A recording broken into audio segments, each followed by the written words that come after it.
Assalamualaikum warahmatullahi wabarakatuh. Salam sejahtera, salam seduluran selawasi. Jumpa lagi kawan di Marvel dan Alif TV, channel yang menyajikan informasi unik, lagi viral dan insya Allah berfaedah buat dulur-dulur sekalian yang gemar mengikuti, juga mencoba berpikir kritis dan logis terhadap berita adanya oknum-oknum pembodohan publik dari dulu hingga sekarang yang tersebar luas di seluruh wilayah Nusantara tercinta ini. Tapi herannya nih ya, kok ada aja ya para fans boy alias jamaah atau pengikut sekte-sekte pembodohan publik kayak gini. Wah, gawat lur.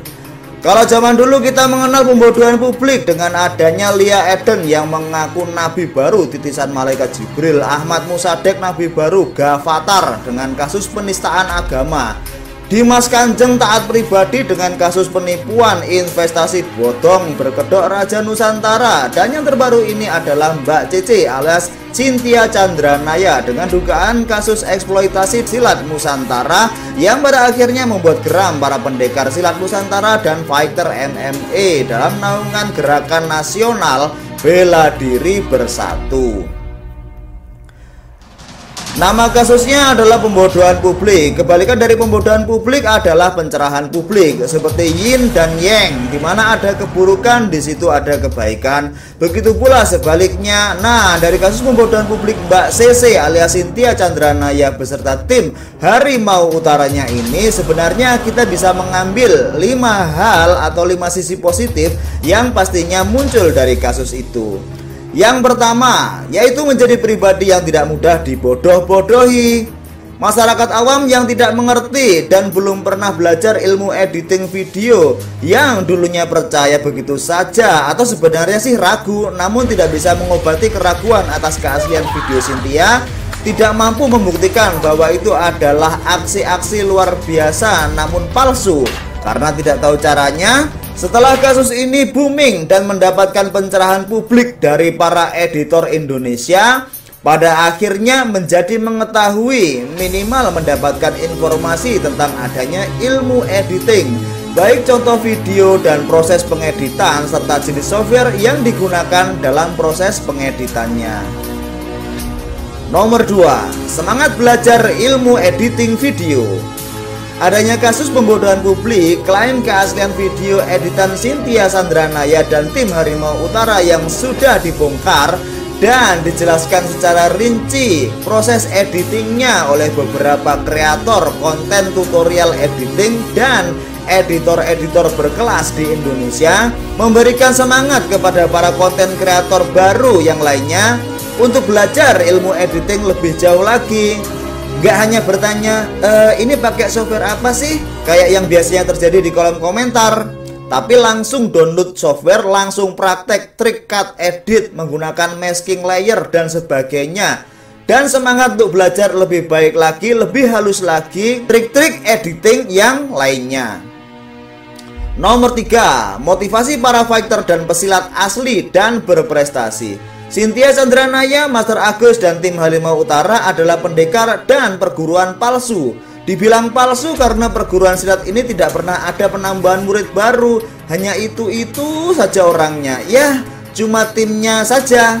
Juga perguruan ini tidak pernah tercatat menorehkan medali dan prestasi nasional dan internasional. Bahkan tak ada niatan sama sekali untuk membuat resmi perguruan silatnya dengan bergabung dalam IPSI atau Ikatan Pencak Silat Indonesia. Motivasinya sih hanya ke film dan hobinya ngerusak bangunan yang belum jadi. Lawan dari pendekar dan perguruan palsu adalah pendekar dan perguruan asli dan legal yang sudah pernah tercatat harum namanya, menorehkan prestasi nasional dan internasional. Dan ilmunya pun sudah lama diajarkan kepada pasukan NKRI demi menegakkan kedaulatan negara, mempertahankan keutuhan wilayah negara kesatuan Republik Indonesia. Motivasi kepada perguruan asli seperti PSHT, Merpati Putih, IKS, dan masih banyak lagi yang lainnya untuk membangun nama lebih baik lagi, lebih harum lagi melalui media sosial dan dunia maya, agar semakin dikenal sekaligus penyeimbang dan pelindung dari eksploitasi silat juga motivasi kepada para fighter bela diri campuran dan camp bela diri untuk membangun nama lebih baik lagi di media sosial dan dunia maya, serta menjaga nama baik bela diri dari eksploitasi bela diri oknum-oknum palsu tak bertanggung jawab di dunia maya. Nomor 4, momen terbaik untuk saling silaturahmi. Dunia persilatan memang keras lur, entah itu antar perguruan atau antar camp bela diri terkadang ada gesekan-gesekan, kesalahpahaman yang kemudian diselesaikan secara baik-baik, entah melalui komunikasi verbal, silaturahmi antar perguruan atau camp bela diri. Bisa juga melalui pertarungan sparring yang sportif dan berakhir dengan ikrar dan saling memaafkan tanpa adanya dendam. Itulah dunia bela diri.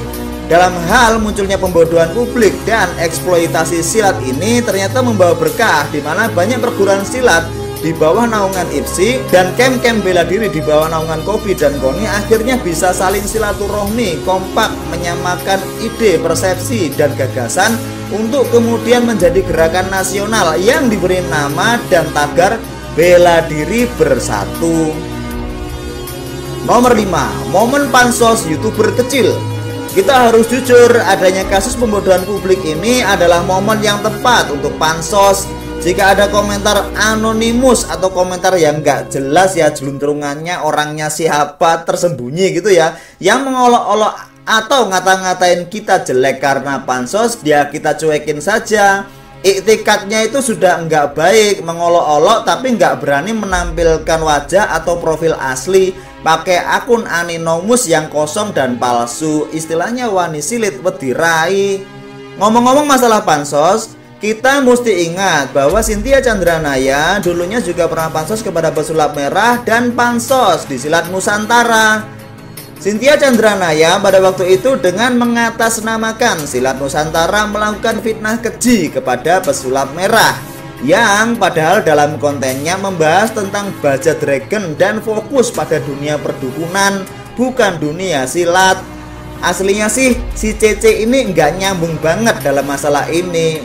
Lah udah pansos ke pesulap merah malah melakukan fitnah keji dan mengadu domba dengan pesilat Nusantara.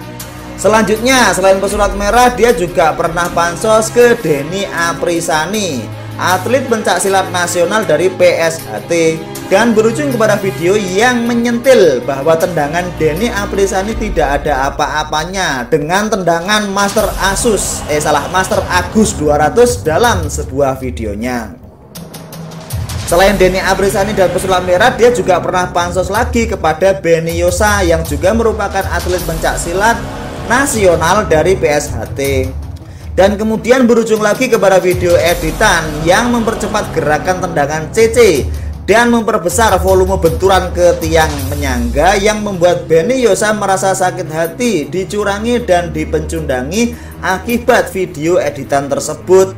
Ia berusaha sabar, namun jebakan Batman kedua muncul, yaitu saat video menahan rasa sakit akibat dipijat sebagai bentuk penghormatan kepada tim Harimau Utara malah disalahgunakan, dijadikan sebagai berita palsu atau hoak bahwa kaki Benny Yosa bengkak akibat nendang tembok pilar saat latihan bersama. Waduh, parah ini lur. Sudah pansos malah menjelek-jelekan tempat pansosnya tadi. Selanjutnya pansos kepada MMA. Yap dulur, sepandai-pandainya tupai melompat, ia tetap tidak akan bisa terbang. Untuk pansos dengan meninggalkan fitnah dan berita palsu seperti kepada pesilat sebelumnya gagal di sini. Karena pansos dengan MMA malahan berujung kepada dua pilihan, yaitu ajakan pembuktian dengan bertarung alias sparring atau pembuktian nyata live video-video yang nggak masuk akal yang diklaim asli, yang akhirnya menjadikan Cynthia Chandranaya dan tim Harimau Utara bingung mencari berbagai macam cara dan alasan untuk kabur alias melarikan diri dari ulahnya sendiri hingga detik ini. Yap dulur, bisa kita simpulkan pansos itu nggak masalah.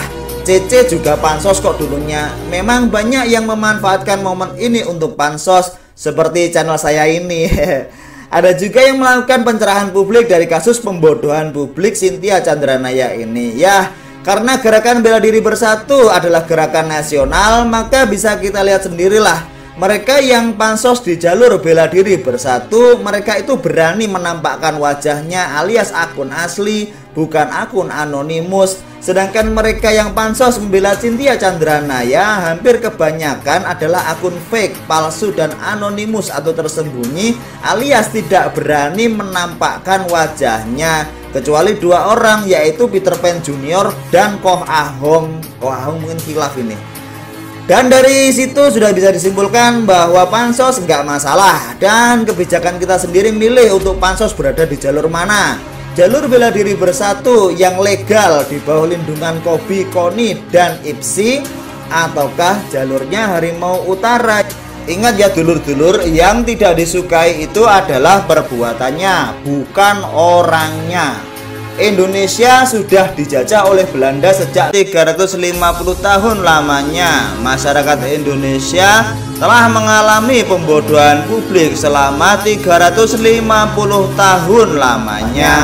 Akankah kita mendukung warisan pembodohan publik sebagai bentuk warisan kolonial Belanda? Ataukah kita mendukung pencerdasan atau pencerahan publik dari aset bangsa sejati yang sudah pernah mengharumkan nama bangsa? Ya, semua itu terserah jenengan sedoyo lah.